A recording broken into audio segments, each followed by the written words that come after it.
आज हम नज़ीर अकबर आबादी की मशहूर नज़्म आदमी नामा पर एक झटपट नज़र डालते हैं। अच्छा, तो ये नज़्म है 18वीं सदी की।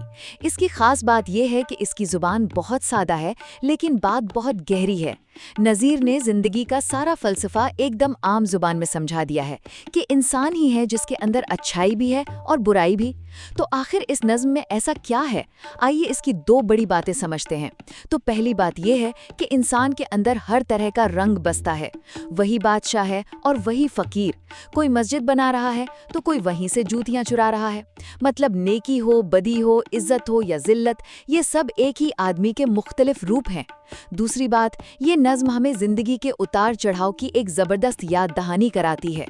नज़ीर दिखाते हैं कि दुनिया एक तमाशा है जहां हर कोई अपना अपना किरदार निभा रहा है। जो आज शान और शौकत का मालिक है, हो सकता है कल वही खाक में मिल जाए। सीधी सी बात है, न कोई खुशी हमेशा रहती है, न कोई गम।